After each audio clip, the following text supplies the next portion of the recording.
Race car drivers sheltering in place. Day 7, 8. I've lost count.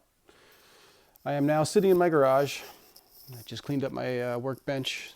Look at that, spotless. And I'm not sure what I want to do right now. I'm not sure what to do.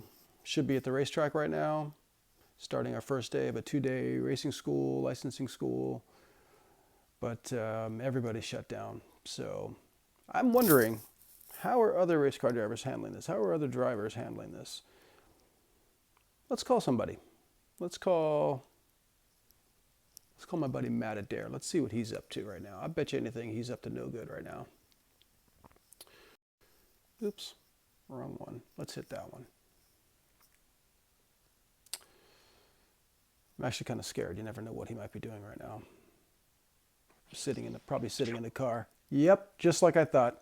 He's in the garage, playing with his cars. Well, I actually... He's in the trunk. Or he's getting something out of the trunk. Hopefully not a head, maybe a bowling ball, maybe a shotgun. I don't know. As I was sitting here trying to find something to do with my time, I discovered this cute little detail on the world's cheapest $2,300 Boxster. When you open the oil cap, yeah, it had a pop-up funnel. Pop-up funnel. So that you don't get... Wow, so you don't don't spill oil in your trunk. That's like a good solid 4 or 5 inches tall. I know. I was like, well, it's super clever. Note my my hood prop, because the gas shocks are totally blown out. Yeah. On the world's cheapest $2,300 Porsche Boxster. World's cheapest. So from what I heard, you told me this once before, I think. So you just got that new, what is it, 996, 998? What is that thing? The other one next to it, the 996. Yeah, this thing is 998. So let me right there, side by side. That is the world's cheapest combination $10,000 Porsche garage right there. Is that what I'm hearing? Correct. Yeah, both cars for 10 grand. I love it. The 996 has 40,000 miles on it. Still has the happy tag in the window there, right there. This beauty I picked up for $2,300. Runs like a glove. Runs like a glove. Yeah, I don't know. I don't even know what that means, but I'll go with it. That's a lemon. It's a lemondism. Lemonsism. I've actually never put oil in it. I was sitting here in the garage. I'm like, I wonder what the oil level's like. It's got a gauge on the dash that tells you, and it says it's apparently low. So it's on the bottom of the dipstick. So I'm like, I wonder what it's like to put oil in this thing. So I was literally doing that when you called. That's so yeah, funny. What's up, man? That's funny. Just hanging out. Look, so I'm sitting in my garage. I just cleaned up my workbench. So I cleared it up so that I could put one of those on it, because that is the most important thing. And yeah, I was just sitting in the garage looking at these pictures. So the trick is I have to hold the trick. I've got to hold the trunk lid up with my head while I dude, because otherwise that happens. Dude, that's so lemons. That's so lemons. It was $2,300. Come on, like, don't throw shade at my world's cheapest Boxster. Nobody's gonna complain. I'm not complaining. Yeah. Anyway, back to your question about what I'm doing. Thank you for asking. Heated seats are on, though. Oh, okay. There, we'll go right back to you. That's fine. It's always about me. Come on. I know. So yeah, what have you been up to? You're looking at it. I should be literally at the racetrack right now today. Today is the first day of a 2-day SCCA licensing school with Proformance, but we had to put that down, put that to bed. I'm supposed to be at Willow Springs today. There you go. See, I knew if I called you, you'd have probably the same type of story of like supposed to be somewhere fun and somewhere at a racetrack. At least be able to commiserate. Totally, exactly. So yeah, that's what I'm doing. Yeah, I'm in the garage drinking. What do you got going on? Oh yeah, right here, man. I've got the IPA. It's a hello, shit. There we go. It's a Lucille. It's a Lucille. Oh yeah, I like some of theirs. Yeah, that's Georgetown, right? Georgetown brew. So yeah, halfway through that. There we go. Oh hi. Oh hi. We're back again. It's a good thing you're a race car driver, not an IT guy or a technical person. Yeah, post-production, pre-production, front of the camera, back of the camera. None of it's for me. It's not my thing. You've got a face for radio. There you go. And a voice for sign language. Something. I don't know. Yeah, I don't know. Animation. I don't know. There you go. Yeah. Anyway, so and then Sunday there's supposed to be an all-day lapping day. So Friday, Saturday, SCCA or performance SCCA licensing school, and then Sunday in open lapping. So 3 days down. We were able to do something last Sunday, so that was my last day on the track. So now I'm 5 days in, 5 days with a beard, and look like you're Yeah, I'm trying growing the hard. Corona You're stay at trying home. the Corona beard, yeah.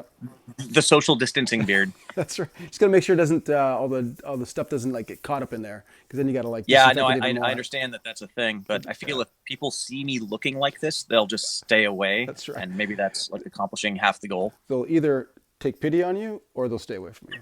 Either one. So, I'm used to both. So hey, totally. Hey, so listen, I was thinking.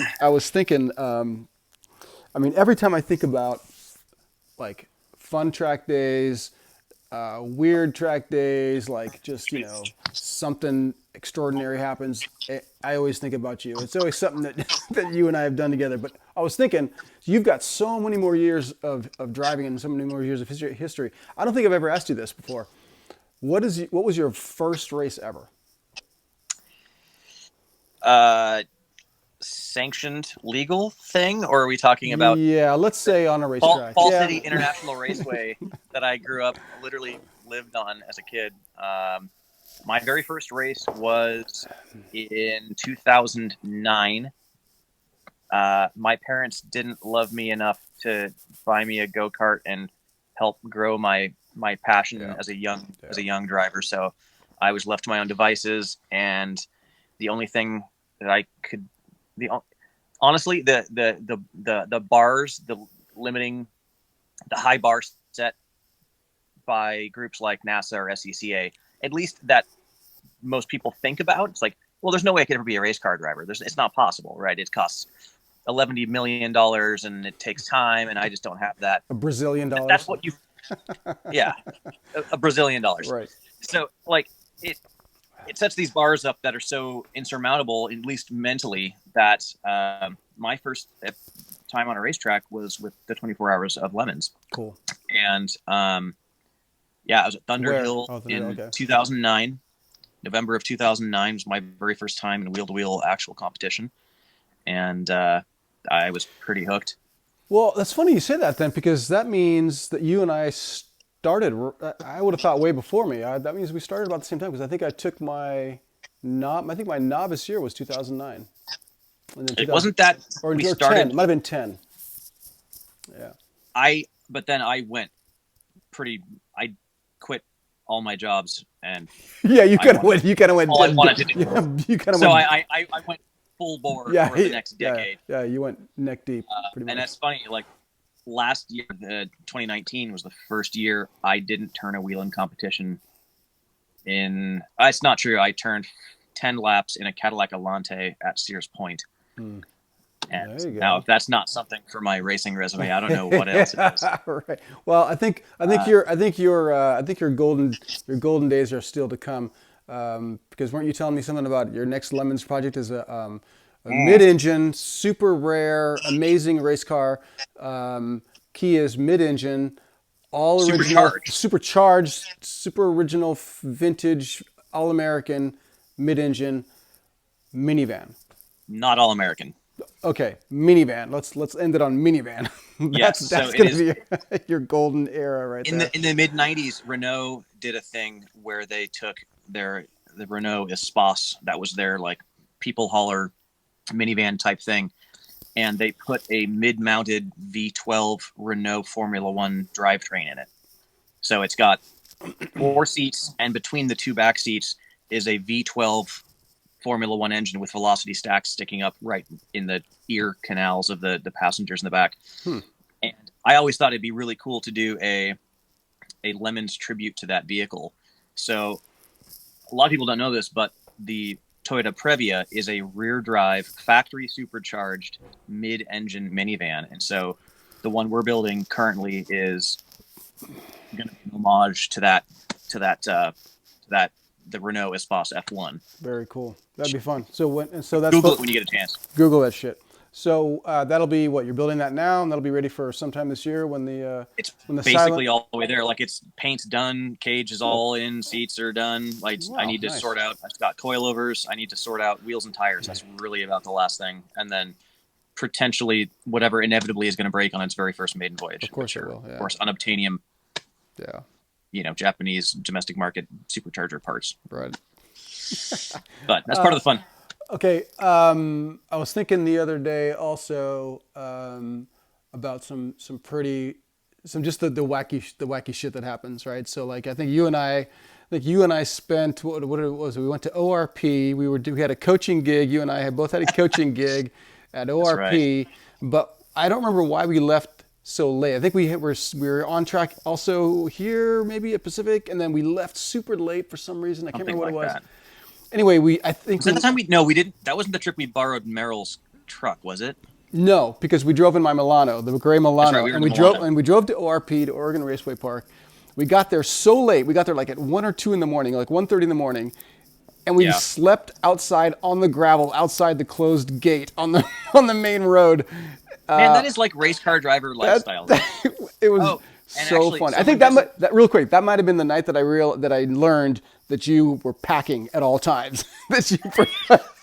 When you woke up and there was a Colt 1911 next to my sleeping bag. Yeah. No, I think we ended up like, okay, the only way we're going to be able to sleep at like 2 in the morning out on this desolate on the rocks bullshit was I curled up with like a couple of beers. You had a bourbon in one hand and the gun in the other hand or something like that. It was crazy. It was funny. So it's funny you mentioned the bourbon thing. I just had my garage helper and fellow race car driver, Kevin. He just walked out to give look me a at you. top-up. Use the funnel, man. Practice correct dispensing. You got to use the funnel. It might disturb the quality of the quality of the oil. Yeah. How you doing, Kevin? Good. How are you doing? I'm all right. All right. There you go. Just a little pause here to pour it. There you go. Cheers. Thank you. Wow. There you go. A little top off. I like it. So it was Kevin raced for his very first time wheel to wheel. Just this last year. Oh, very cool. And we broke cardinal rule that you never do. Hey, 6 feet, man. 6 feet. Stay away. I think the 6 feet rule is not going to work for us.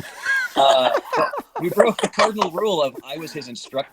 I slept on track, and that's like the thing you'd never do is never instruct a spouse, right? That's right. But to Kevin's credit, he was instructed by a very, very good instructor, and so it all worked out great. Yeah, second best instructor on this phone call. I know. At least in his own mind. Yeah. Good. Yep, right on. Cool. So all right, so that ORP was one. We've got our kids right now, so he's got to go. All right. Get back to it. Take care, Kevin. Have fun. Yeah, turn your volume down a little bit. Reverbing a little bit there. All right, so wacky story number 1. So what was your wackiest thing that ever happened, except for that one? Because that wasn't for you, I'm sure, that wacky up until that point, because of the fact that you did like all lemons and King of Hammers and whatnot, sleeping on the outside. So like that's one of the things. Like I do a lot of off-road racing too, not just actually here, King of the Hammers, which is King of the Hammers is an event that we put on that attracts 75,000 spectators.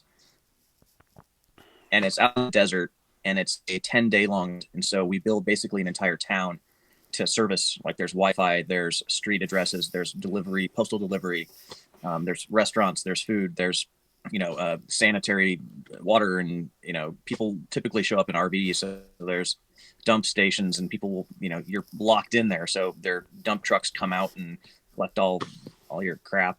And anyway, it's a huge undertaking, and I'm usually there for a month. So yeah, that's a totally different side of racing. But is there a wacky story in there? Is there a wacky story in there? Is there a wacky story in there? There isn't, but I'll get to that in a second here. But car control is car control is car control. If you can be fast on the dirt, you can be fast on track. You can be fast on track. You can be fast on dirt. And that's I tell people that all the time. Wacky story. Let's see. One time we were doing a full 24-hour race at the Reno Fernley, which is actually a really cool racetrack. It's like a 5-mile track. It's got tons of elevation, and it actually happens to be like property adjacent to the Mustang Ranch, which is a legal brothel, so like a whorehouse. And during the race, we didn't know this, but some of the gals who worked there came out to the corner stations, and we're in the middle of the night flagging topless. And Flashing during or the flagging? driver's meeting, before we, Flashing yes, or yes, okay. yes. During the driver's meeting that morning, the track guy said, "Hey, we're actually on a Mustang, literal like wild pony horse preservation area, and so like we don't have fences up. So if you see a giant horse, don't hit it." Like that was a necessary instruction. But like their thing was like, we're not going to go red flag in case there are horses running across the track. Just try and avoid them. Like, oh, okay, that's cool. Reasonable. Yeah. So I just remember at the low part of the track, it's like the ridge where there's like a front straight and then a huge elevation. Most of the rest of the track's up top.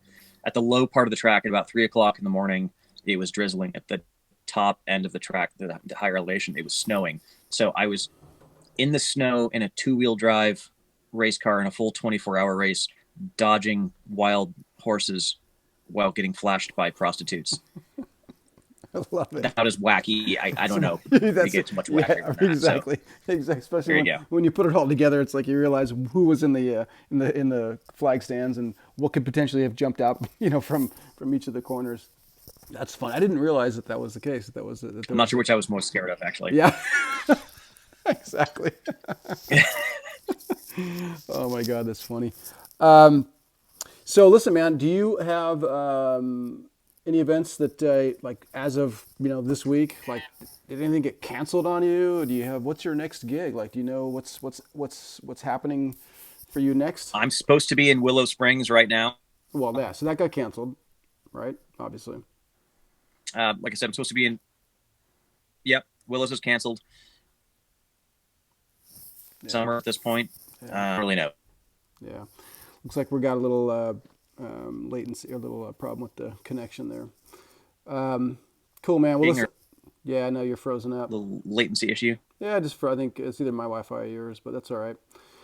Hey, listen, man. Let's do this again. I want to see that blue monster, that blue plush velour beauty that you've got, and then maybe a couple other things. Well, no, I mean like we could do that. Well, yeah. Okay, let's do it. Let's show it to me. Just look at it. Just look at it. Come on. Let's do it. Show me the inside. Can't. Show me the inside. Oh, dude, this thing. I found the world's nicest 1984. Okay, so we can flip this thing around. 1984 Honda Accord, like absolutely laser straight, like no door dings. It is just immaculate. That's beautiful. And the interior is. If you're into that kind of thing. I mean, come on, who couldn't be? No, I know the blue. Look at the blue interior is awesome. I love it. It's a manual transmission and manual. A lovely shifting manual. 4-door family sedans that used to be manual. 1984, a 5-speed manual. Do you know what like? And the noise when you take the key out and that's an actual chime. There's like a little striker. Yeah. Oh. Wow. Yeah. Kids from the 80s are all of a sudden having a huge flashback right now. Yeah. Starts right up at first turn the key. Like, it's just magic. I love the cleanliness of the interior. Way more than I should. I just love the cleanliness, the straightness. It's just phenomenal. I actually stopped a kid. What the hell was he driving? Who was driving I don't know, like a B210 or some little Datsun of some sort. I was pulling into the grocery store at the same time as some late summer a couple of years ago. And it was a young kid in this old car. And I thought to myself, one of two things. Either he has no idea what he's driving. He's, probably hand-me-down. Or this is a cool kid who knows what he's driving and he's like keeping up the vintage thing, right? Now, so anyway, the B210, like the little hatchbacky something, thing? Yeah. It was a mustard yellow, like that perfect, ugly. They were all mustard yellow. There was late no other 70s, color option. Yeah. And I thought, this is super cool. So I obviously had to go over and talk to him and, chatted him up. Turns out he did know what he was driving, but it was his friend's car. And so he was, proud of it. He was like, I got to drive this to the grocery store, but he didn't have much history on it. So it was still kind of cool, though, to see that. Well, it's always nice to see young folks, into cars. I know there's a lot of for sure. I'm a millennial, so whenever I hear these millennials can't drive stick shifts and you're like, watch this. Of the car culture, like I take it with a grain of salt. No, you said, well, you just like hold my beer. Let me show you. Right. So or my bourbon. No, it's cool whatever. though. I hope there's another generation of race car kids coming up behind us. Yeah, for sure. All right, So, dude. Listen, I think we wanna should go do make this. some dinner? Yeah, I think we should do this again and keep up. And also, obviously, we haven't seen each other in a long time, so let's get together. You and Yeah, maybe in Kevin. 6 months or so we can have a beer. Yeah, in something person. like. Yeah. So stay safe, stay healthy. You Yeah. and Kevin, the girls, everybody around Wash you, your hands. just several times a week, yeah, at least. And Whether it needs it or not. whether you need it or not, yeah. Whether you've gone to the bathroom or not, I don't know. But yeah, dude, stay safe, be cool. Let me know when your next thing comes up, when it does get rescheduled, and Yeah.